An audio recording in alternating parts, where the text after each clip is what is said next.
नमस्कार शेतकरी मित्रांनो, सर्वप्रथम सगळ्यांना जय शिवराय। पुढे या वातावरणाची ग्रेस कशी राहील या सगळ्या गोष्टीकडे आपण आजही फोकस करणार आहोत आणि उद्याचा दिवस म्हणजे 19 मार्च ही कशी जाईल ही व्हिडिओमध्ये शेवटपर्यंत आपण पाहणार आहोत। मित्रांनो, सध्या हा चालू असलेला पाऊस खाली कुठे सरकणार आहे, वातावरण पूर्णपणे दिवस मावळता आपण पाहिलंय की झाकाळून आलेलं आहे आणि या वातावरणामध्ये मेघगर्जना देखील आहे।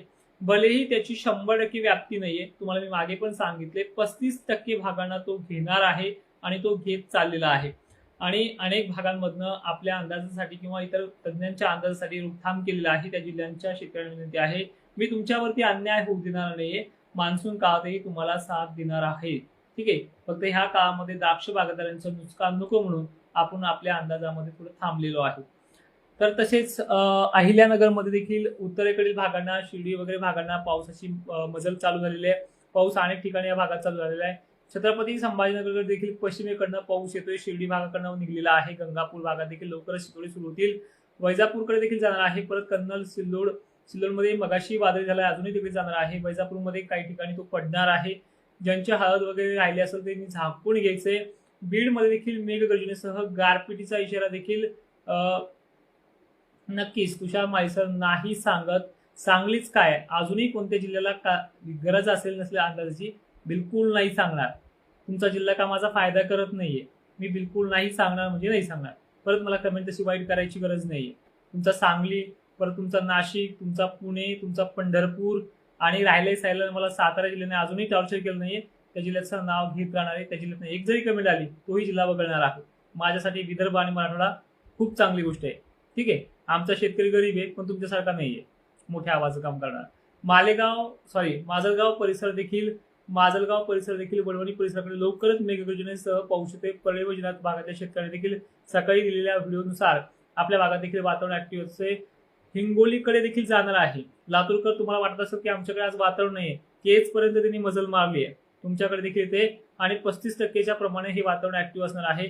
या भागात देखील चालणार आहे आणि विशेषतः ही माहिती तुम्ही इतरही शेतकऱ्यांपर्यंत पोहोचण्याचं काम करा। 2 वर्षापासून या चॅनलवरती काम करतोय, तर ह्या चॅनलचे 100K सबस्क्रायबर पूर्ण करण्याचे मी आज वैयक्तिक तुम्हाला बोलतो आहे, ते आपल्याला करायचे आहेत। आता बोलतोय विदर्भाकडे। विदर्भाच्या बुलढाणा जिल्ह्यामध्ये मगापासून उत्तरेकडील भाग त्यांनी झोडपून काढलेला आहे। 35%ची व्याप्तीसह तो पाऊस बरसतोय आणि बुलढाणा जिल्ह्याच्या कोणत्या भागामध्ये सध्या चालू तुम्ही पाहताय, मलकापूर असेल, औरंगाबादकडनं हा मान्सून आलेला आहे। पूर्व मान्सून जळगाव जामोदकडे जाणार आहे। खामगावमध्ये देखील ठिकठिकाणी हा वातावरण होणार आहे। परत इकडे भोकरदन, जाफराबाद देखील दुसरी क्लिअर आलेली आहे। सोयगाव मार्गे, सिल्लोड मार्गे ती देखील तुमच्या भागामध्ये काही ठिकाणी पडणार आहे। तर याचबरोबर रिसोडमध्ये देखील काही ठिकाणी चांदण्या टिपूर आहेत। या भागात सुद्धा वातावरण खराब होणार आहे। रात्री बेरात्री कोणत्याही क्षणी वातावरण सक्रिय होऊ शकतं। ठीक आहे, बीडमध्ये देखील मागच्या 2 तासापासून काही ठिकाणी 2.5 तासापासून वातावरण ऍक्टिव्ह झालं आहे। ठीक आहे, आणि तुम्हाला ऑलरेडी सांगितलेलं आहे। आता फक्त आपण लाईव्हच्या माध्यमातून काय सांगतोय की पुढे हे जाणार आहे। चालतंय अभेद शेख सर, काही अडचण नाही, गुन्हा आपण अंगावरती घेऊया, पाप केले आपण त्या भागामध्ये अंदाज सांगायचंय। खरी मजा तर येणार आहे मान्सूनच्या काळामध्ये। ठीक आहे, लक्ष देणारच नाहीये। अजूनही कोणत्या जिल्ह्यांना गरज असेल अंदाज नको, त्यांनी आज सांगायचंय, आपण ते स्वीकारतोय। आपण त्या जिल्ह्याकडे बघणार पण नाहीये। मग नंतर किती त्यांचा भाव वाढतो, काय वाढतो ते त्यांचं ठरवतील। ठीक आहे, दोष सरकारवरती देऊ नका, फक्त आमच्यासारख्या गरीब शेतकऱ्यांवरतीच द्या तुमचे भाव पडण्याचा वगैरे गोष्टीचा दोष, फक्त आमच्यावरती द्या, सरकारवरती देऊ नका। तर मराठवाड्यातल्या एकंदरीत सर्व शेतकऱ्यांना विनंती आहे, जो पट्टा बीड पासून अहिल्यानगर पर्यंत, छत्रपती संभाजीनगर पर्यंत बनलाय, तो जालन्याला देखील वेढा टाकणार आहे। जालन्याकडे मी 9ची टायमिंग गेली माझ्या स्टेटसवरती, त्यामुळे सगळ्या शेतकऱ्यांनी देखील ह्या गोष्टीकडे लक्ष द्यायचंय। आता मानवत असेल, सेलू असेल, या भागात देखील मजल तो मारणार आहे। रात्री या भागामध्ये अति तीव्र वाऱ्यामुळे मान्सूनच्या पूर्व पावसाची वास देखील आलेल्या या भागामध्ये आज तिथे पाऊस दस्तक देणार आहे रात्री बेरात्री। ज्यांची हळद कुणी असेल तर त्यांनी देखील झाकून ठेवण्याचा प्रयत्न करायचा आहे। 35%च्या वरती जाणार नाही, कारण की अवकाळी आहे। त्याच्यामध्ये 70% भागांना धक्का लागणार नाही, 65% भागांना किंवा 70% भागांना मी मागे पण सांगितलंय। परळी वैजनाथ देखील काही तासामध्ये प्रवेश करतोय, त्यांच्या पश्चिमेकडील भागांमध्ये आगमन मारलेले। उद्या काय होणार आहे हे देखील आपण बोलणार आहोत शॉर्टकट व्हिडिओमध्ये। सगळ्यात महत्त्वाचे अजून एक सांगतो की बऱ्याच शेतकऱ्यांना माझे अंदाज आवडतात, पण ते लाईकच्या माध्यमातून कळतं की 2000 शेतकऱ्यांना ते आवडतात। तर तुम्हाला माझे अंदाज आवडत असतील तर लाईक करा, कारण की बऱ्याच शेतकऱ्यांपर्यंत ते मेसेज पोहोचतो। चंद्रपूरला दादा सकाळी पहाटेपर्यंत काही ठिकाणी, उद्या तुमच्या भागात पाऊस आहे 19ला। अकोला सुद्धा अकोल्याच्या पातूर भागामध्ये आभाळ फुल आलेले आहे, तुमच्या अनेक तालुक्यामध्ये आभाळ आलेले आहे, काही ठिकाणी चालू आहे. विठ्ठल मोहिते सर तसं नाहीये, मूर्ख लोकांच्या नादी लागत तुम्ही म्हणताय कमेंट, मला ते पण म्हणता येत नाहीये. ठीक आहे, आपलीच माणसे, त्यामध्ये गरीब शेतकरी अजूनही फोन करतात मला, सांगलीचे वगैरे भागांचे, पण चालते, गावाबरोबर क्लिअर करत असतात. पण ज्या शेतकऱ्यांना विनंती आहे, तुम्ही माझं ऍप्लिकेशन डाउनलोड करा, त्या भागात आहे, तिथे मी सांगू शकतो या जिल्ह्यांची नावं. माझ्या ऍप्लिकेशनवरती कोणी गुन्हा दाखल करू शकत नाही. ठीक आहे, सोशल मीडियाना चालेल. सातारा आपण घेतलेलंच आहे, 2-4 जिल्हे फक्त. सातारा जिल्ह्यातल्या शेतकऱ्यांना विनंती आहे की तुमच्या भागामध्ये वातावरण आजही ऍक्टिव्ह आहे आणि काही ठिकाणी प्रवेश त्याचा झालेला सुद्धा आहे, गर्जना वगैरे चालू आहे.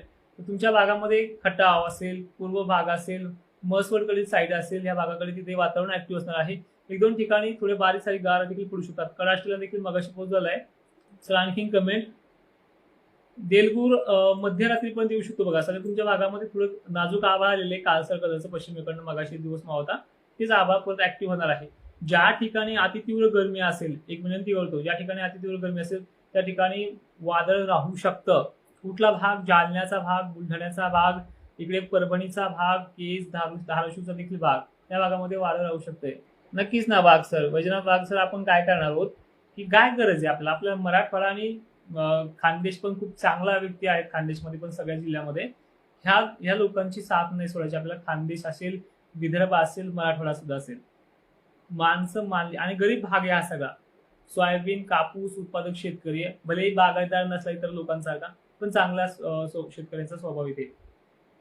आणि मी असं नाही म्हणत, मी सांगलीचा देखील, नाशिकचे देखील अनेक शेतकरी पाहतो की जीव लावतात ते माझ्यासाठी. ते फक्त काल एवढं म्हणतात आम्ही जाऊ का तिथे उद्या, मी नको म्हटलं, कारण की शेतकऱ्यांचा मोर्चा आहे. एक तर शेतकऱ्यांची एकी होत नाही, चांगली आमच्या विरोधात काही असलेला मोर्चा तरी चांगली गोष्ट, एकी तर होते ना. उमरखेड यवतमाळ गारांचा पाऊस उद्या शक्यतो आहे तुमच्या परिसरात, उमरखेडच्या देखील शेतकऱ्यांना. पण तुम्हाला मी पहिलेही सांगितले 35% व्याप्ती आहे आणि रात्री बेरात्री हे वातावरण ऍक्टिव्ह होऊ शकतं.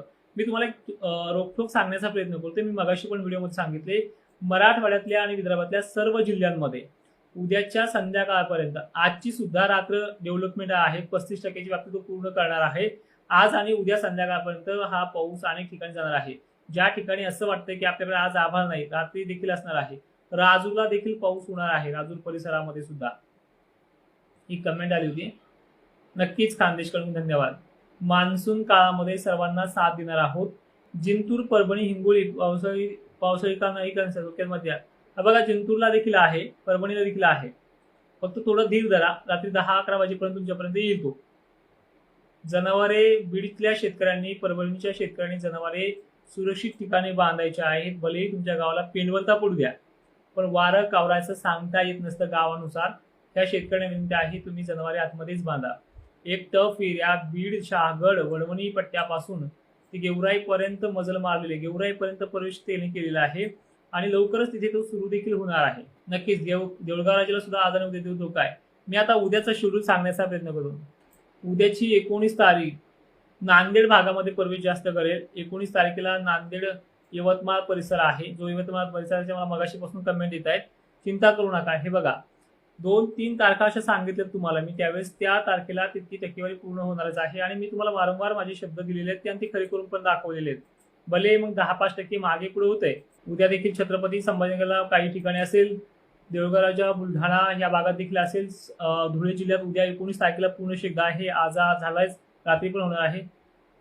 परवा देखील थोडाफार पडू शकतो. पण छत्रपती संभाजीनगर 19 मार्चला देखील आहे. धुळे आहे, जळगाव आहे, त्याचबरोबर बुलढाणा जिल्हा आहे, अकोला आहे, अमरावती आहे, नागपूर आहे, बीड जिल्हा आहे, सोलापूरचा देखील शेतकरी चांगला प्रेम करतो, त्या भागात देखील उद्या वातावरण आहे, सतर्क राहा. बीड, लातूरसह उद्या वातावरणाची ऍक्टिव्हिटी बऱ्यापैकी आहे. तुळजापूर देखील भाग उद्या राहू शकतो. तुम्ही चिंता करू नका. कोण कशा पद्धतीनं टॉर्चर करते ना, मला मी तशा पद्धतीची सोय करून ठेवलेली. मला ही गोष्ट 1 वर्ष अगोदरच माहित होती, त्यामुळे मी ऍप्लिकेशन केलंय. सोशल मीडियावरती विदर्भ असेल, मराठवाडा असेल आणि खानदेश असेल यांना फ्रीमध्ये माहिती मिळते. पण याच भागामध्ये ज्यांना गरज पडेल, जेव्हा ऍक्टिव्हिटीची, ज्यावेळेस पाण्याची गरज पडेल, आणि मी पंजाबरावसोबत माझं बोलणं झालं मगाशी. आता माझा वैयक्तिक मतभेद आहेत, पण वैयक्तिक वाद नाहीये. त्यांनी सरळ सांगितलं, सर मला की ह्याच्यामध्ये इंटरेस्ट नाही राहिला, मी बंद करणार आहोत. पण मी बंद करणार नाही. ठीक आहे, सोशल मीडियाच्या पूर्ण ज्या डॉक्टर बाबासाहेब आंबेडकरांनी ज्या काही संविधानामध्ये दिलेल्या धारा आहेत ना, ह्या पूर्ण पाठ आहेत. जसं लढायचं तसं एकटा लढू शकतो बाबासाहेबांच्या भरोशावरती. ठीक आहे.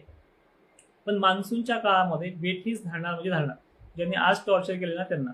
गेवराईपीठ गारपीट आहे मित्रा, काही ठिकाणी पडेल, गारपीट सर्वदूर पडत नसते. हिंगणघाटला उद्या चान्सेस परत आहे. ठीक आहे. परवा मला वाटतं काल तुमच्याकडे झाला असेल अनेक ठिकाणी. आणि तुम्हाला मी वारंवार सांगतोय, मी पूर्ण गोष्ट डायरेक्शन मध्ये सांगतोय, तर ती टक्केवारीनुसार सांगतोय. 35% वरती ओलांडणार नाही, जास्तीत जास्त 40 पर्यंत जाईल. आणि विषय विनंती अशी आहे की 65% शेतकऱ्यांना फक्त बारीक सारीक सटकारा, आभाळ येणं असाच धाक राहील. पण 35% शेतकऱ्यांना ह्या गोष्टी होऊ शकतात. कोणताच पाऊस, 4 पाऊस लागतात पूर्ण महाराष्ट्र भेटायला, हा तर पहिला टप्पा आहे. आणि पुढचा टप्पा देखील तुम्हाला सोशल मीडियाच्या माध्यमातून सांगण्यात येईल. मान्सूनचा अवकाळीवरती परिणाम होणार नाही, तुम्हाला वारंवार सांगतोय. मान्सून पहिले 2 महिने परेशान करणार आहे आणि दरवर्षी करतो. 2025ला सुद्धा पिकं सुकू लागली होती जुलै महिन्यामध्ये. पण त्या पलीकडे जाऊन सांगण्याचा प्रयत्न करतोय वारंवार तुम्हाला की मान्सूनचा परिणाम हा एवढा मोठा नाही, दुष्काळजन्य परिस्थिती नाहीये. पाण्याची टंचाई भासेल, जूनमध्ये पिकं करपू लागतील, जुलैच्या आसपास, जूनच्या नंतर जेव्हा पिकं आपले उगतील त्यावेळेस ते करपू लागतील देखील जुलै महिन्यामध्ये. पण परतीचा पाऊस ह्या गोष्टी सगळ्या टाळणार आहोत. आणि यासाठीच तुम्हाला परत परत आपल्या चॅनलवरती भेट देखील द्यावी लागेल, कारण की तुम्हाला सगळ्या गोष्टी माहिती होतील वेळ काळानुसार. ठाण्याला वाऱ्यामुळे टिकणार नाही पाऊस दादा, ठाण्याचा जे कोणी शेतकरी आहे. हा महत्वाचा प्रश्न आहे गुट्टे सरांचा. ठीक आहे, तुमचं नावच वाचता येईल नाही मला. तर बलभीम, हा तर दादा तुमच्या देखील भागांमध्ये परिस्थिती अशी बघा. सगळ्यात मोठा पॉईंट असा आहे की बऱ्याच शेतकऱ्यांचे हात उकळायचे आणि लक्षपूर्वक आहे का की हळद उत्पादक शेतकरी विनंती आहे, हे वातावरण 21 तारखेपर्यंत आहे. ठीक आहे. पण 21 तारखेनंतर लगेच जाईल अशी शक्यता नाहीये. परत 24 आणि 25ला मराठवाड्यामध्ये आणि विदर्भातल्या काही मोजक्या भागांमध्ये याची ऍक्टिव्हिटी राहू शकते. स्थानिक वातावरणाचा देखील पाऊस पडू शकतो. धुळी धुळकट ढगाळलेली परिस्थिती कायम चालणार आहे 26 तारखेपर्यंत. पण एक अशी तारीख देणार आहे अशा विभागानुसार, अशा जिल्ह्यानुसार, 21 तारखेला म्हणण्यापेक्षा 20 तारखेच्या रात्रीच्या लाईव्ह मध्ये की तुम्ही 8 दिवसामध्ये तुमचं हळद उकळून जर वाळत असेल तर ह्यामध्ये कंडिशन आहे. माहिती शेवटपर्यंत पाहणाऱ्या शेतकऱ्यांचे धन्यवाद. आणि ही माहिती सर्व शेतकऱ्यांना पाठवण्याचा प्रयत्न करा. जय शिवराय.